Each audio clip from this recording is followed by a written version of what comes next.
Hello everyone. நான் உங்க ஆனந்த் பாலா. வாங்க வீடியோக்குள்ள போலாம். ஸோ நம்ம இன்னைக்கு எதை பத்தி பார்க்க போறோம்னா, அதாவது ஆஹ் நம்ம வந்து எல்லாருக்குமே தெரியும். மிக மோசமான ஒரு சர்வ அதிகாரி என்ன, நம்ம வந்து யாரை சொல்லுவோம்னாக்க ஹிட்லர் தான் சொல்லுவோம். ஹிட்லருங்கிறவர் பார்த்தீங்கன்னா, அந்த காலகட்டத்தில் இரண்டாம் உலகப் போர்ல மிக முக்கிய பங்காற்றவனா அவர் அப்படிங்கிற மாதிரி சொல்றாங்க.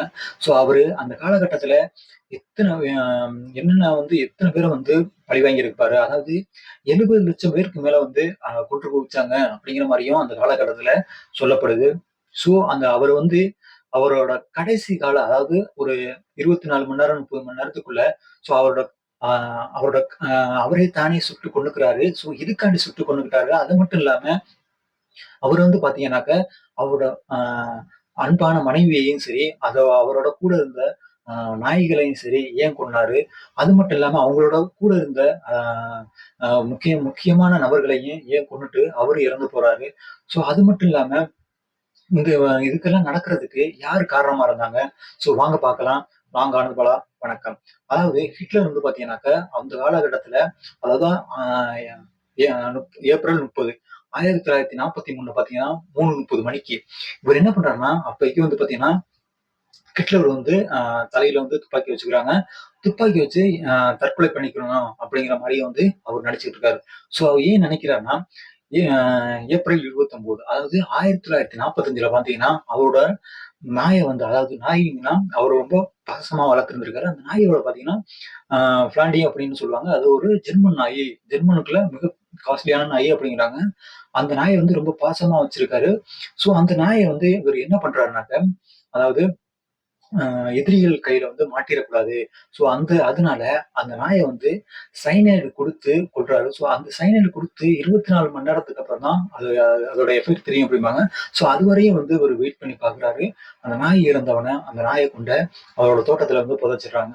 அதுக்கப்புறம் அது மட்டும் இல்லாம அவங்க வீட்ல வந்து பாத்தீங்கன்னா 5 நாய் குட்டிகளையும் வந்து இருந்திருக்கு. அந்த நாய் குட்டிகளையும் வந்து எதிரிகள் கையில மாட்டி வந்து அவங்கள்ட்ட வந்து இறந்துடக்கூடாது அப்படிங்கிறதுக்காண்டி வந்து அந்த 5 நாய்களையும் வந்து தோட்டத்துல நிக்கும்போது இவர் வந்து துப்பாக்கி சுட்டு அது எல்லாத்தையும் வந்து தோட்டத்துல எல்லாத்தையும் புதைச்சிடுறாங்க. புதைச்சு அதுக்கு வந்து இதெல்லாம் எதுக்காண்டி அவர் செய்யறாருன்னு பாத்தீங்கன்னாக்க, அதாவது ரஷ்ய ராணுவம், அதாவது சோவியத் யூனியன் சொல்லிட்டு அந்த காலகட்டத்துல மிகப்பெரிய இவங்களுக்கும் அவருக்கும் போராட்டம் நடந்திருக்கு. ஸோ அந்த போர்ல வந்து பாத்தீங்கன்னாக்க அவங்கள்ட்ட மாட்டி அதாவது ரொம்ப கொடுமைப்படுத்தக்கூடாது அப்படிங்கிறதுக்காண்டி இவரை சார்ந்த எது எது இருக்கோ அத்தனையையும் இவர் வந்து கொண்டுடுறாங்க. இவர் வந்து இதெல்லாம் பண்ணிக்கிட்டு இருக்கிறதுக்கு முன்னாடியே பாத்தீங்கன்னா 20 மணி நேரத்துக்கு முன்னாடி தான் அவருக்கு ஒரு கல்யாணம் நடக்குது. ஸோ அந்த கல்யாணம் என்னன்னாக்க, இதுல வந்து பாத்தீங்கன்னா அவர் வந்து ரஷ்யா வந்து அவரு இருக்கிற அந்த ஏரியா வந்து, அதாவது பெர்லின்னு சொல்லுவாங்க. அந்த பெர்லினை வந்து கைப்பற்ற வந்து ரொம்ப ஒரு பக்கத்துல வந்துட்டாங்க அப்படிங்கிற மாதிரியும் அவங்களோட படை தளபதி சொல்றாங்க. ஸோ இதனால ஹிட்லர் என்ன பண்றாங்கன்னா, ரொம்ப வந்து அவங்க பங்கரை வந்து நெருங்கிட்டாங்க, பக்கத்துல வந்துகிட்டு இருக்காங்க அப்படின்னு சொல்றாங்க. அது மட்டும் இல்லாம இன்னும் 30 மணி நேரத்துல வந்து அந்த பங்கரை வந்து கைப்பற்றிடுவாங்க அப்படிங்கிற மாதிரியும் சொல்லப்படுது. ஸோ இதனால வந்து இவரு என்ன பண்றாருன்னா, ரஷ்ய ராணுவம் வந்து இவங்கள வந்து எதுவும் பண்ணிறக்கூடாது அப்படிங்கிறனால, அதாவது ராணுவம் வந்து கிட்ட வந்துகிட்டு இருக்கான் அப்படின்னு சொன்னோனே, இவங்களோட ராணுவ தளபதிய வந்து கூப்பிட்டு வராரு. ராணுவ தளபதிய கூப்பிட்டுட்டு வந்து இவங்களுக்கு வந்து விருந்து வைக்கிறாங்க. ஸோ விருந்து ஏன் வைக்கிறாங்கனாக்க, அதாவது 1945 ஏப்ரல் 29 அப்போ வந்து பாத்தீங்கன்னா, பெர்லின் வந்து அவரோட பேங்க்ல வந்து பாத்தீங்கன்னாக்க கல்யாணம் நடக்குது.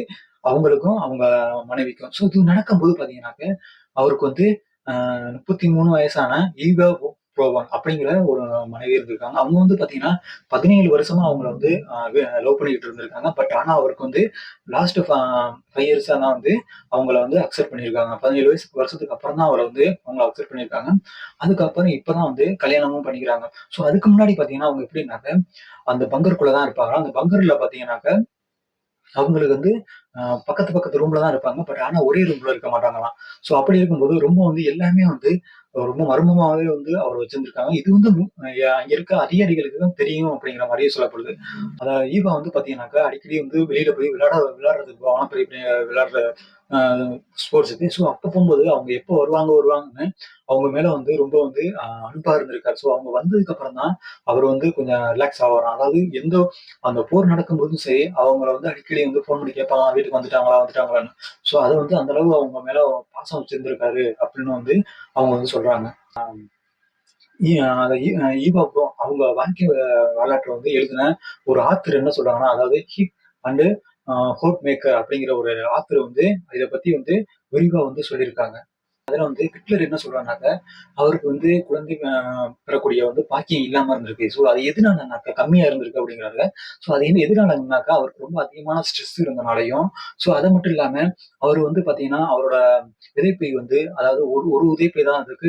2ல வந்து 1 தான் இருந்திருக்கு. ஸோ அதுவும் ஒரு ரீசனா இருக்கலாம் அப்படிங்கிற மாரியும் சொல்லப்படுது. பட் இருந்தாலும், அவர் வந்து ஒரு கொடூரமான ஒரு அ ஒரு சர்வதிகாரியா இருந்தாலும், பட் அவர் வந்து பாத்தீங்கன்னாக்கா, இதுல வந்து அ அப்புறம் வந்து பார்த்தீங்கன்னா, ஹிட்லர் வந்து அவங்க வந்து இறக்க போறது வந்து முன்னாடியே தெரிஞ்சிருது. ஸோ, அதனால வந்து இவர் வந்து அ ஈவாட்ட என்ன சொல்றாங்கனாக்கா, "நான் வந்து ஒரு உயில் எழுதப் போறேன்" அப்படின்னு சொல்லிட்டு ஒரு உயில் எழுதுறாரு. அந்த உயில வந்து அப்ப இருந்த அவரோட தளபதி கிட்ட வந்து குடுத்துடுறாங்க.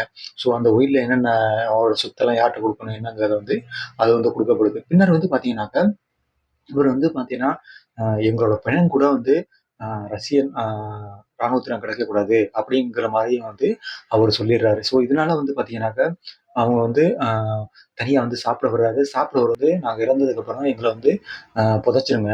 அதாவது புதைக்காம எரிச்சிருங்க அப்படிங்கிற மாரியும் சொல்லிடுறாரு. ஆனாக்கா நம்ம வந்து சயனைடு சாப்பிட்டு இறந்துருவோம் அப்படிங்கிறாங்க. ஏன்னா, நம்ம வந்து சுட்டு இறந்தோம்னா ரொம்ப வலிக்கும் அப்படிங்கிற மாரி சொல்றாங்க. ஸோ அதுக்கப்புறம் பார்த்தீங்கன்னா, இவங்களுக்கு வந்து 29 அ 29 ஏப்ரல் பார்த்தீங்கன்னாக்கா, நைட் 1 மணிக்கு இவங்களுக்கு கல்யாணம் நடக்குது. அந்த கல்யாணம் நடந்தவுடனே அவங்க அவங்கள்ல இருக்கிற எல்லாருக்குமே வந்து பார்த்தீங்கன்னாக்கா, ஆ விருந்து குடுக்கப்படுது. விருந்து குடுத்துக்கும்போது, இவங்க 2 பேரும் பார்த்தீங்கன்னா, ஒண்ணா ஒரு அறைக்கு போமாட்டாங்க. ஆனா, இப்ப அவங்க அதாவது லாஸ்ட்டு டைமா வந்து அவங்க அறைக்கு ஒரே அறையில போயி இருக்கிறாங்க. அவங்க சந்தோஷமா இருக்காங்க. பின்னர் வந்து பார்த்தீங்கன்னா, காலையில வந்து எல்லார்ட்டயும் வந்து பேசுறாங்க. பேசினதுக்கப்புறம் அங்கே வந்து அ அவங்க படைத்தளபதி மூலியமா ஒரு தகவல் வருது. அதுல வந்து ரஷ்ய ராணுவம் இன்னும் ஒரு கொஞ்ச நேரத்துல வந்து நம்மளோட பங்கர வந்து பிடிச்சிருவாங்க அப்படிங்கிற மாரி வந்து அவங்க சொல்றாங்க. ஸோ இதுக்கப்புறம் வந்து பார்த்தீங்கன்னா, மத்தியானம் ஆகுது. லஞ்ச் போயிட்டு யாரோடவும் சாப்பிடாம அவர் மட்டும் தனியா சேலட் எடுத்து சாப்பிட்டுட்டு இருக்காங்க. சாப்பிட்டுட்டு அதுக்கப்புறம் மதியம் 3 மணி ஆகுது. 3 மணிக்கு அப்புறம் வந்து அறையில வந்து தனியா போறாங்க. தனியா போயிட்டு இவங்க 2 பேருமே ஒண்ணா போறாங்க. ஒண்ணா போயிட்டு கொஞ்ச நேரத்துல பார்த்தீங்கன்னா, 2 பேரும் பார்த்தீங்கன்னா, சிறப்பு அதிகாரி வந்து மார்ட்டின் போம் அண்ட் ஹீ சிலிங் இவங்க 2 பேரும் தான் போயிட்டு உள்ளேக்கு பார்க்குறாங்க. 2 பேரும் இறந்து கிடக்குறாங்க. 2 பேரையும் எடுத்துட்டு வந்து பெட்ரோல ஊத்தி கொளுத்திர்றாங்க. கொளுத்திட்டு அ அந்த சாம்பல எடுத்துக்கொண்ட அந்த நாய்களுக்கு மேல புதைச்சதுக்கு மேல போட்டு அதையும் வந்து கவர் பண்ணிடுறாங்க.